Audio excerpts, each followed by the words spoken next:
रामकृष्ण रे. श्री संतांची या माथा चरणावरी साष्टांग हे करी दंडवत, साष्टांग हे करी दंडवत. संत चरित्र ही आपली मालिका आणि या मालिकेच्या अनुषंगाने 18 भागामध्ये आपण अनेक संतांचं चिंतन करत असताना आज संत चरित्र भाग 19 मध्ये आपल्याला एका महान संतांचं चरित्र घेऊन त्या चरित्राचं दर्शन करायचं आहे. ते महान संत कोण? मागच्या भागामध्ये चिंतन करत असताना आपण नरहरी सोनार महाराजांच्या चरित्राचा विचार केला आणि तो विचार करत असताना तुकोबरायांचा अभंग नरहरी सोनारा घडी फुंकू लागे, नरहरी सोनारा घडू फुंकू लागे. आणि मग उत्तरार्धामध्ये होतं चोख्या मळ्या संगे ढोरे उडी, चोख्या मेळा संगे ऊंच नीच काही नेने भगवंत तिष्ठे भाव भक्ती देखुनिया. चोख्या मेळ्या संगे ढोरे उडी हे उत्तरार्ध होता. त्या उत्तरार्धामध्ये ज्या संतांचं नाव आलं महाराज चोखामेळा महाराज, त्यांचं थोडंसं चरित्र आपल्याला वर्णन करायचं आहे. एक सांगू का, संत चोखोबरायांच्या पुण्यतिथीच्या निमित्तानं विशेष नैमित्तिक असं चोखोबरायांच्या पुण्यतिथीनिमित्त आपलं प्रवचन केलेलं आहे. आपल्या या संतांची अमृतवचने याच YouTube चॅनलवरती ते प्रवचन आपल्याला ऐकायला मिळेल. आता तोच भाग मला पुन्हा इथे रिपीट करायचा नाही, म्हणून चोखोबरायांच्या चरित्राचा विचार करत असताना आज मला थोडा वेगळा विचार करायचा आहे. चोखोबराय आणि त्यांचा परिवार हा एक महत्वाचा विषय आज मी तुमच्यासमोर मांडण्याचा प्रयत्न करेन. मुळात चोखोबरायांचा अधिकार सांगताना संत जनाबाई असं विठू माझा लेकुरवाळा या अभंगामध्ये वर्णन आलं महाराज. संत जनाबाई असं म्हणतात, चोखा जीवा बरोबरी गोरा कुंभार मांडीवरी, गोरा कुंभार मांडीवरी, चोखा जीवा बरोबरी, चोखा जीवा बरोबरी, विठू माझा लेकुरवाळ. विठू माझा लेकुरवाळ या अभंगामध्ये वर्णन करताना जनाबाई म्हणतात, गोरा कुंभार मांडीवरी, चोखा जीवा बरोबरी. देवाच्या लेकुरवाळ्या समुदायामध्ये, देवाच्या परिवारामध्ये चोख्या मेळ्याचं स्थान महाराज मोठं स्थान आहे. चोखा जीवा बरोबरी असे चोखोबराय. अनेक ठिकाणी चोखोबरायांचं वर्णन करताना महाराज, चोखोबरायांचं वर्णन करताना आपल्याला दिसेल जनाबाई सुद्धा म्हणतात चोख्या मेळ्याचा अधिकार काय. जसं तुकोबारायांनी म्हटलं ना चोख्या मेळ्या संगे ढोरे ओढी, तसं जनाबाई सुद्धा म्हणतात चोख्या मेळ्याचे संगी मेले ढोर ओढी, मेले ढोर ओढी अंगे. कोणाचे अंगे? भगवान स्वतः मेले ढोर ओढी अंगे. देव ढोर ओढतो कोणाच्या सोबत? चोखा मेळ्यांसोबत. एवढा अधिकार चोखोबरायांचा आहे. मी असं मध्ये बोलता बोलता बोललो की मला चोखोबाच्या परिवाराबाबतीत बोलायचं का हो? कारण चोखोबा बाबतीत मी बरंच बोलून गेलो. हे बघा, वारकरी संप्रदायामध्ये, वैष्णव संप्रदायामध्ये काही संतांचे परिवार जर बघितले महाराज तर संबंध परिवार भगवत भक्त असं जनरली होतं का?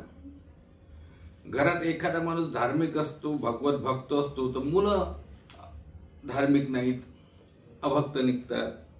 कधी आई वडील धार्मिक असतात, मुलं धार्मिक नसतात. कधी मुलं धार्मिक असतात, आई वडील धार्मिक नसतात.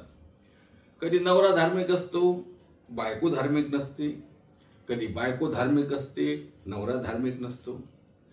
हे आहे ना, तुमच्या आमच्या सर्वांच्या परिवारामध्ये असंच आहे महाराज. पण इथे ज्यांचं आपण चरित्र वर्णन करणार, त्यांच्या चरित्रामध्ये त्यांचा परिवार सुद्धा तेवढाच महत्वाचा नव्हे. चोखोबरायांचं चरित्र जेवढं महत्वपूर्ण, तेवढंच चरित्र त्यांच्या परिवाराचं आहे महाराज. काय सांगावं?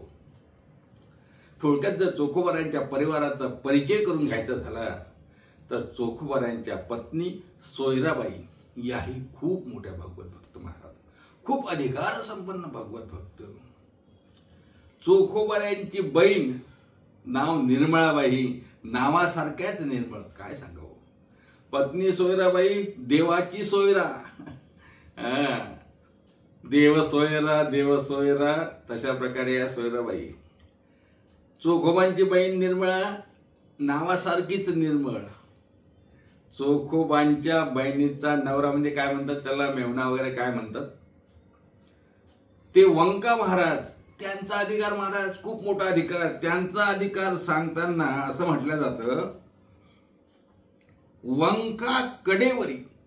जनाबाई त्या अभंगामध्ये वर्णन करताना असं म्हणतात, वंका महाराज देवाच्या कडेवर आहेत महाराज. गंमत अशी आहे, असा चोखोबांचा परिवार आणि चोखोबांच्या पोटी जन्माला आलेले कर्ममेळा महाराज, त्यांचाही अधिकार खूप मोठा. मी का बोलतोय, आपल्याला बहुतेकदा चोखोबांचं चरित्र सांगितलं जाते, पण चोखोबांच्या चरित्रामध्ये चोखोबांच्या परिवारातील ही संत मंडळी सुद्धा तेवढीच महत्वाची आहे. याचा आपल्याला कुठेतरी विसर पडतो की काय, म्हणून मी मुद्दामून त्यांचं नाव इथे आज घेतो. चोखोबांच्या जीवनामध्ये आपल्याला माहिती आहे, कुठल्या जातीमध्ये, कुठल्या जमातीमध्ये महाराज त्या काळी अत्यंत हीन समजल्या जाणाऱ्या, दीन समजल्या जाणाऱ्या, गरीब, अस्पृश्य, दीन, दलित, पददलित, हरिजन, त्या काळी महार म्हटल्या जाणाऱ्या जातीमध्ये चोखोबांचा जन्म आहे. एका जाती व्यवस्थेच्या काळामध्ये स्पृश्याचा वाद जेव्हा चालायचा, सोळ आणि विटाळांचं ज्यावेळेला असं मोठं प्रस्त असताना, त्या काळामध्ये चोखोबाराय आहे. आणि चोखोबाराय भागवत भक्त आहे. जन्म कुठल्या कुळामध्ये, चोखोबा म्हणतात ना, मी महार कुळात जन्मलो, पण मी तुझा दास आहे, मी तुझी भक्ती करतो महाराज. आता चोखोबांच्या आईवडिलांबाबतीत पण चरित्र आहे, मी त्या खोलात जाणार नाही. चोखोबांच्या जन्माच्या बाबतीतलं पण थोडेसे मतभेद आहेत. कोणी म्हणतात बुलढाणा जिल्ह्यातले चोखोबाराय, कोणी म्हणतात कोरेगाव, साताऱ्यात वरून चोखोबांचे आईवडील पंढरपूरला आले. कथा आहे, जन्माची कथा आहे. ते आंबा फेकला, आंबा चोखला म्हणून चोखोबा नाव पडलं वगैरे, त्यात मला आज जायचं नाही. पण एक गोष्ट लक्षात घेतली पाहिजे, चोखोबाराय पंढरपुरात भगवंताची भक्ती करत असताना महाराज, लोकांनी चोखोबांना देवाजवळ जाऊ दिलं नाही, बडव्यांनी देवाजवळ जाऊ दिलं नाही. देवाचं दर्शन, तो काळच तसा होता. कोणाला म्हणून तरी काय फायदा, कोणाला दोष देऊन तरी काय फायदा. चोखोबांनी दूरवर राहायचं आणि कळसाचं दर्शन घ्यायचं. विठोबा आपल्या मनोमन भजायचा, दुरून विठोबाचं दर्शन घ्यायचं आणि थांबायचं महाराज. एकदा असं म्हणतात, चोखोबाच्या घरी देव जेवायला आले स्वतःहून द्वादशीला, आणि चोखोबांच्या घरी जेवत असताना चोखोबांच्या भातावरती सोयराबाई दही वाढायला गेल्या. तेवढ्यात वरून कावळा जात होता. चोखोबाने म्हटलं, का रे तू आताच आला का, देव जेवतात आमच्याकडे. तेवढ्यात कोण्या ब्राह्मणाला आवाज गेला म्हणतात, आणि ब्राह्मणाने येऊन बघितलं तर देव जेवतायत. तो आरळी ठोकत गावात गेला आणि सांगितलं, देव बाटला. चोखोबाने देव बाटवला. तर देव बाटत असतो का, अहो पवित्राणाम पवित्रमेव मंगलानांच्या मंगलम असणारा देव तो बाटतो.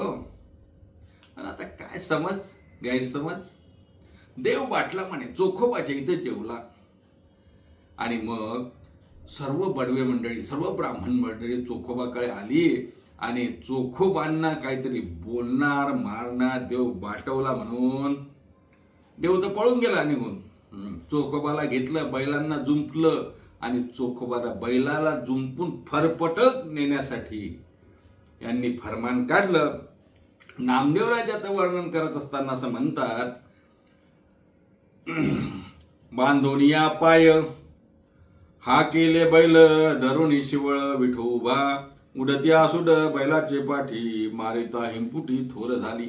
महाराज काय सांगावं, नामदेवरायांनी वर्णन केलं. चोखोबारायांना बैलाच्या पायाला बांधलं आणि आता नेणार. तेवढ्यात मी आपल्याला सांगितलं चोखोबारांच्या पत्नी सोयराबाई ओरडल्या आणि सोयराबाईंनी देवाची खरपट्टीच काढली महाराज। जशी जिजाबाई खरपट्टी काढायची ना देवाची तुकोबारायांना त्रास झाला की जिजाबाई देवाला म्हणाली का रे काळ्या, तसं सोयराबाईने खरपट्टी काढायला सुरुवात केली। देवा तुला कळते की नाही रे, खादले जेविले त्याचा हा उपकार, खादले जेविले त्याचा हा उपकार, दुबळीचा भ्रतार मारुपासी, दुबळीचा भ्रतार मारुपासी, दुबळीचा भ्रतार मारुपाशी। खरे आमच्या इथंच खातो आणि आमच्यावर शिरजोर होतो, माझ्या इथं जेवला, माझ्या पतीने तुला जेवायला बोलावलं, स्वतःहून तू आला जेवला, आमच्या इथं खाल्लं, आमच्यावर शिर धरून माझ्याच पतीला तो अशी शिक्षा करतो का? देवाला प्रश्न केला महाराज। आणि मग देवाला प्रश्न केल्यानंतर अन्नाची त्वाक्रिया नाही रे राखली, रांडगी कातेली केली चोखियाची। चोखवांच्या पत्नी खूप बोलतात। मी का सांगतोय प्रमाण माहिती आहे का? ही कथा मी अगोदर सांगितली असेल न सांगितली असेल मला माहिती नाही, पण मला आज प्रकर्षाने हे सांगायचं, सोयराबाईचा अधिकार एवढा मोठा की देवाला प्रश्न विचारावा महाराज। देवाला प्रश्न विचारण्याची ताकद सोयराबाईमध्ये आहे। जनाबाई देवाशी भांडतात, तशी सोयराबाई सुद्धा देवाशी भांडते। म्हणून मी सांगतो ह्या परिवार संतांचा परिवार आहे। सोयराबाई या नुसतं चोखोबांच्या पत्नी नाही महाराज, महान संत आहेत। सोयराबाईंचे सुद्धा अनेक अभंग आहेत। नंतर देव धावून आला, देवाने रक्षण केलं वगैरे तो प्रकार आहे, तो कथा भागात मी जात नाही। पण अशा या सोयराबाईने अनेक अभंग त्या ठिकाणी लिहिले। आपल्याला माहिती आहे सोयराबाईंनी अभंग लिहित असताना अभंगाच्या शेवटच्या चरणामध्ये चोखियाची महारी असा शब्द वापरला महाराज। म्हणतसे महारी चोखियाची। सकल संत गाथामध्ये काही अभंग आहेत, चोखोबारांचे अभंग आहेत, सोयराबाईंचे अभंग आहेत, चोखोबारांच्या बहीण निर्मलाबाईंचे अभंग आहेत, चोखोबारांचे कोण वंका महाराजांचे अभंग आहेत, चोखोबारांचे पुत्र कर्मपेडा महाराजांचे अभंग आहेत, काही थोडे अभंग आहेत पण आहेत। सोयराबाईंच्या अभंगाकडे बघितल्यानंतर असं वाटते महाराज, त्या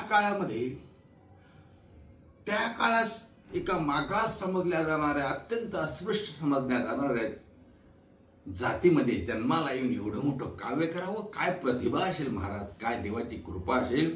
सोयराबाईंचे काही अभंग आहेत, मी 2-3 अभंग आपल्या समोर थोडेसे 2-3 प्रमाणात फक्त सांगणार आहोत, जास्त सांगणार नाही। सोयराबाई देवाला प्रश्न करतात, देवा तुला लाज नाही वाटत का रे?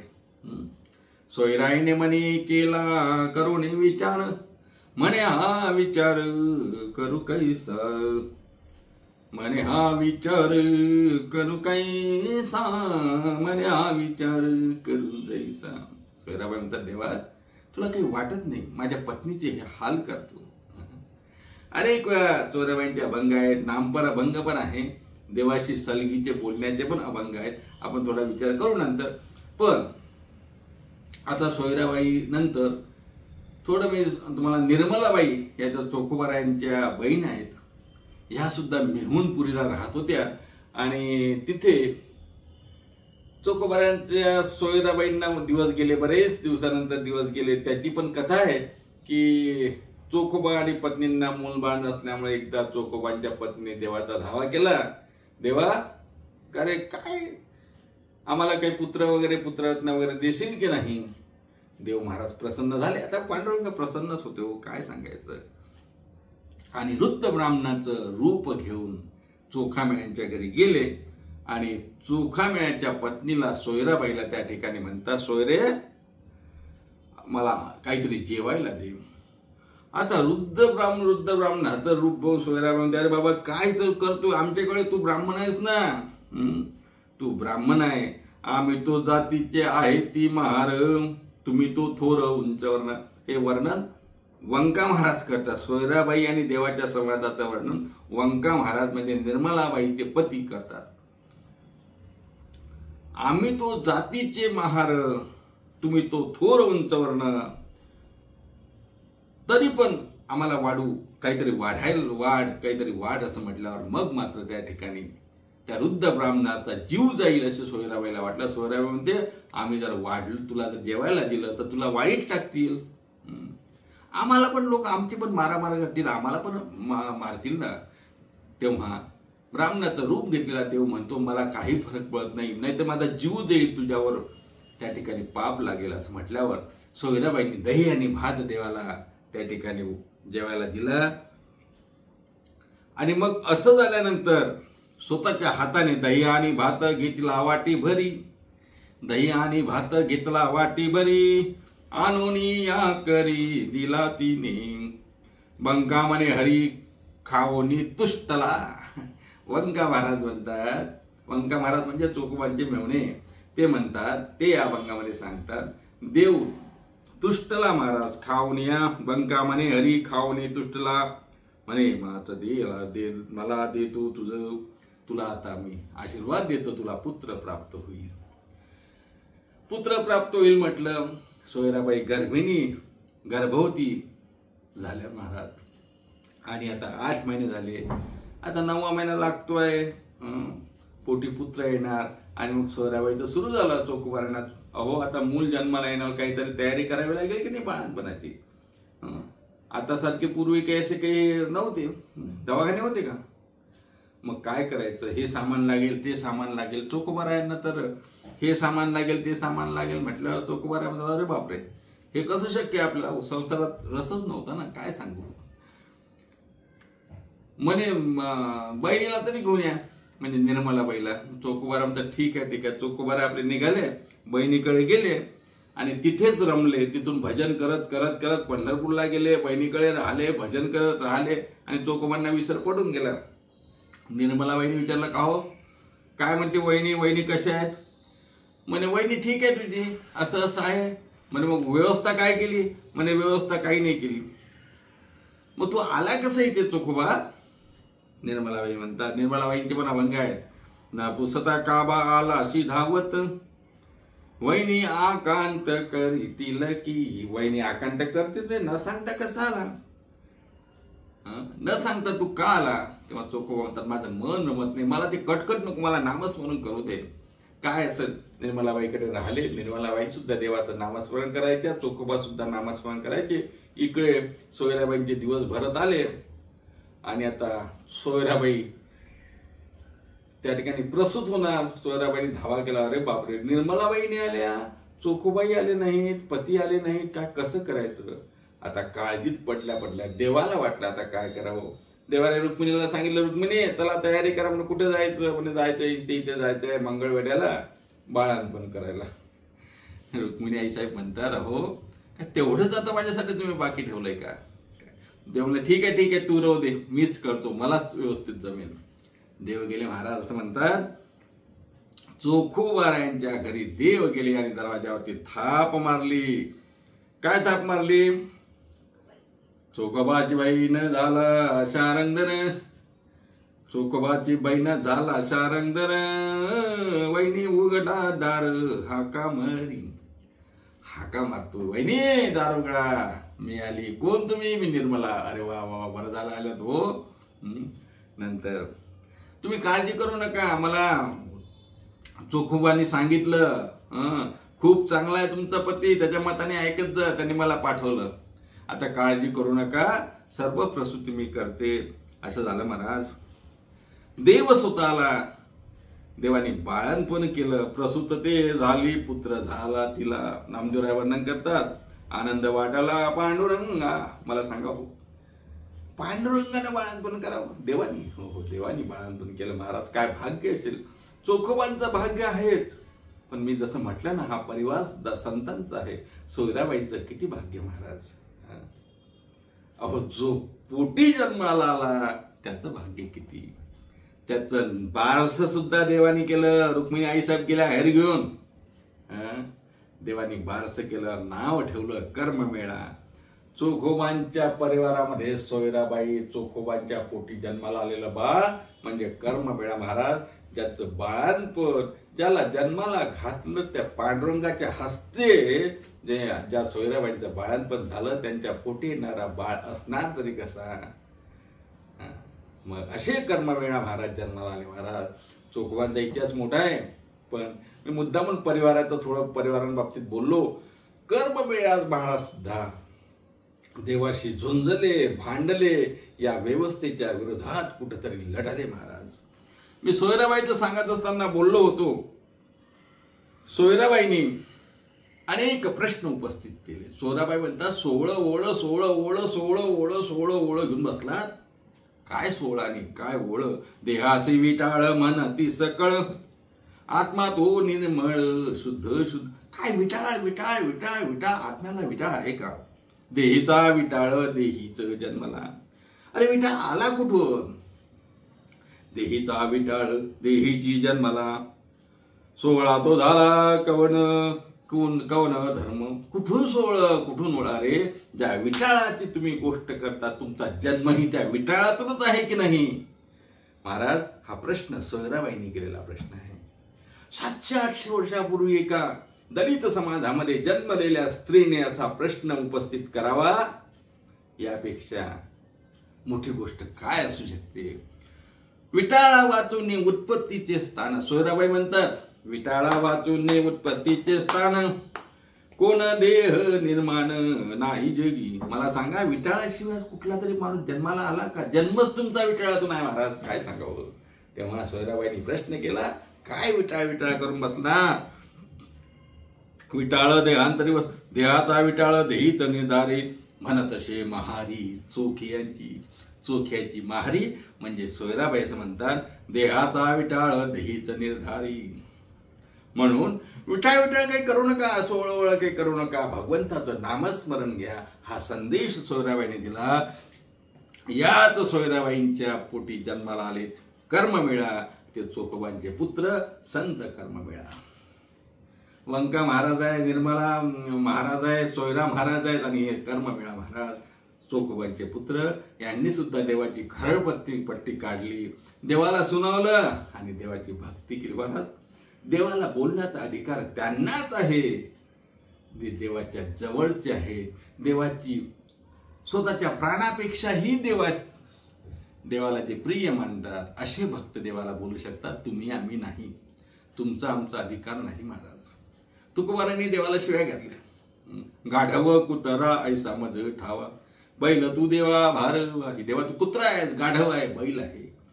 तुकोबाच म्हणू शकतात. अर्थात दुसरा अर्थ पण त्याचा आहे, तो आता मी सांगण्याच्या भानगडीत पडणार नाही.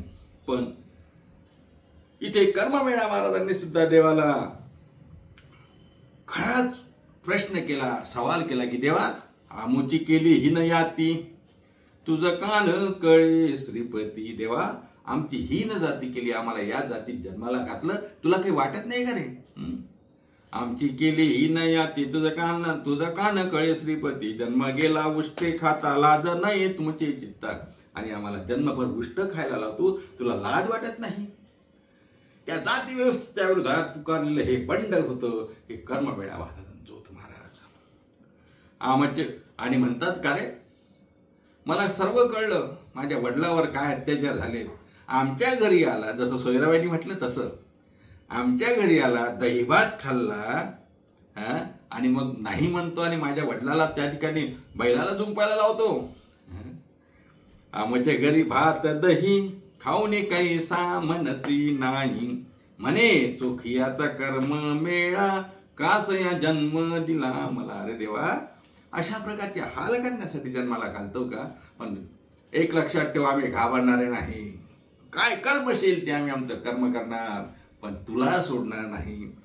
आमच्या बापाच्या पुण्याची राशी म्हणून जेविलाशी त्याचे घरी. अरे तू मोठ्यांच्या घरी जेवत नाही, उंच वगैरे उच्च योनीतले लोक, उच्च वर्णातले लोक त्यांच्या घरी जेवायला जात नाही, आमच्या घरी जेवायला आम्हाला माहिती आहे ना. कारण आमच्या बापाची पुण्याची राशी. आमचा बाप कोण होता? चोखोबार आहे, पुण्याची राशी आहे महाराज. म्हणून जेविलाशे त्याच्या घरी. का रे तुला का उपवास पडले होते का आमच्या घरी जेवायला आला? देवाशी बोलतात कर्मवीणा महाराज. तेव्हा काय तुझं उपवास होते, म्हणून सांगा ते जेविला ती, तैचा तुझी देवा झाला शिपारिका आम्हा का सारिका नधरसी कर्ममेळा म्हणे तुझा मचियान आवची निज खून धावी देवा. थोडक्यात काय, असं कर्ममेळा महाराजांनी देवाला प्रश्न केले. कर्ममेळा महाराजांनी ही देवाची भक्ती केली. महाराज चोखोबारांनी तर केलीच केली, सोयराबाईंनी पण केली. मी आज मुद्दामून परिवार सांगितलं. आपल्या संप्रदायामध्ये असे काही परिवार आहेत, संबंध परिवारच्या परिवार भगवत भक्तीमध्ये होता. नामदेवरायांचा परिवार माहिती आहे ना, 14 जणांचा, दाशी जनी सह 14-15 लोकांचा परिवार महाराज संबंध परिवार देवाच्या भक्तीमध्ये. माऊलींचा परिवार तर आपल्याला माहित आहे, निवृत्ती ज्ञानदेव सोपान मुक्ताबाई देवच नाव. तुकोबारायांचा परिवार सुद्धा भगवत भक्तीमध्ये होता. नाथ महाराजांचा परिवारही भगवत भक्तीमध्ये, अनेक संतांचे परिवारच्या परिवार भगवत भक्त होते. तसं माझ्या चोखोबारायांचा परिवार सुद्धा भगवत भक्तीत होता. चोखोबारायांचे गुरु आपल्याला माहिती आहेत, नामदेव महाराज आहे. बंका महाराजांनी त्यांची परंपरा सांगितली. त्या परंपरेमध्ये एक बंका महाराजांचा जो अभंग आहे, म्हणजे चोखोबारायांच्या मेहुण्यांचा जो अभंग आहे, तो एक अभंग सांगतो आणि थांबतो. आपली गुरु परंपरा सांगत असताना बंका महाराज असं म्हणतात, ज्ञानियांचा राजा ज्ञानेश्वर माऊली, ज्ञानियांचा राजा ज्ञानेश्वर माऊली, खेचळा ओळली कृपा सिंधू, ज्ञानदेवा चरणी खेचर शरण, नामदेवा पूर्ण कृपा केली, नामदेवे हात चोखियाची शिरी, विठ्ठल ती अक्षरे उपदेश. म्हणजे चोखोबा महाराजांना नामदेव महाराजांनी दीक्षा दिली, विठ्ठल नामाचा जप करायला सांगितलं, शिरावरती हात ठेवला, नामदेवे हात चोखियाची श्री, विठ्ठल ती अक्षरे उपदेशली. आणि मग वंका महाराज म्हणतात, ते चोखोबाराय माझे गुरु आहेत. वंका म्हणे माझा चोखा गुरुमाऊली, वंका म्हणे माझा चोखा गुरुमाऊली, तयाचे पाऊली लोटांगण, तयाचे पाऊली लोटांगण, तयाचे पाऊली लोटांगण. असे वंका महाराज चोखोबारायांच्या चरणी नमस्कार घालतात, लोटांगण घालतात. आपणही चोखोबारायांच्या चरणी लोटांगण घालूयात. खरं म्हणजे चोखोबांच्या चरित्रावर मला आणखी बोलायचं होतं, पण आपल्याला माहिती आहे, मी सांगून गेलो. चोखोबारायांच्या पुण्यतिथीच्या निमित्तानं मी जे प्रवचन केलं होतं ते आपल्या चॅनलवरती उपलब्ध आहे. तेव्हा संतांचे अमृतवचन या आपल्या युट्यूब चॅनलवरती जा, संत चोखोबाराया पुण्यतिथीचं आपलं प्रवचन पुन्हा बघा, ऐका. आपल्याला त्यामध्ये बरंचसं चरित्र मिळेल. पुन्हा रिपीट नको म्हणून मी सांगितलं नाही, थोडंसं वेगळे चिंतन करण्याचा प्रयत्न केला. चिंतन तर भरपूर आहे हो. चोखोबारायांच्या अस्थी मंगळवेढ्यामध्ये तिथे भिंत पडली, चोखोबा गेले, नामदेवराय गेले, नामदेवरायांनी अस्थी पारखल्या, कशा ओळखायच्या, अस्थी कानाला लावल्या, विठ्ठल विठ्ठल ध्वनी यायला लागला, अस्थी घेऊन आले, पितांबर समोर केला, पांडुरंगाने पितांबरामध्ये अस्थी घेतल्या आणि सांगितलं, चोखा माझा जीव, चोखा माझा जीव, चोखा माझा जीव, भाव कुळधर्म देव चोखा माझा. एवढं चोखोबांच्या बाबतीत देवाचा भाव होता, नामदेवरायांचा भाव होता. महाराज संत देवाला आपले वाटतात नाही असं नाही, पण चोखोबाच्या बाबतीत देवानी म्हणावं, नामदेवरायांनी म्हणावं, कुळधर्म काय हे मात्र थोडस वेगळं वाटते नाही का. कुळधर्म देव चोखा माझा, कुळधर्म देव. आपलं जसं कुलदैवत असते ना महाराज, कुळधर्म कुळाचार आपण करतो ना, काही नाही केलं तरी चालेल, पण कुळधर्म कुळाचार जसं करतो तसं देव म्हणतात, नामदेवराय म्हणतात, चोखोबा माझा कुळधर्म आहे हो. कुळधर्म देव चोखा माझा, कुळधर्म देव चोखा माझ्या. अशा चोखोबांच्या चरणी वंका महाराजांच्या शब्दामध्ये सांगायचं झालं तर, तयाचे पाऊली लोटांगण, तयाचे पाऊली लोटांगण, वंका म्हणे माझा चोखा गुरु माऊली, तयाचे पाऊली लोटांगण. असे चोख असलेले पवित्र असलेले चोखोबाराय यांचं चरित्र आज आपण थोडं अल्प त्याचं दर्शन घेण्याचा प्रयत्न केला. आज 19व्या भागामध्ये इथेच थांबू. पुन्हा भेटूया पुढच्या भागामध्ये आणखी एखाद्या संतांचं चरित्र घेऊन. तोपर्यंत सर्वांना रामकृष्ण हरी. एकदा माऊली ज्ञानोबारायांचं भजन करू. ज्ञानेश्वर माऊली ज्ञानराज माऊली तुकाराम, ज्ञानेश्वर माऊली ज्ञानराज माऊली हा ज्ञानराज माऊली तुकाराम, ज्ञानराज माऊली तुकाराम, ज्ञानेश्वर माऊली, ज्ञानराज माऊली तुकाराम, ज्ञानेश्वर माऊली, ज्ञानराज माऊली तुकाराम. पुंडलिक वरदहरी विठ्ठल श्री ज्ञानदेव तुकाराम. दत्तात्रय जनार्दन श्री एकनाथ माऊली ज्ञानेश्वर महाराज की जय. जगद्गुरु तुकाराम महाराज की जय. शांती ब्रह्म श्री संत एकनाथ महाराज की.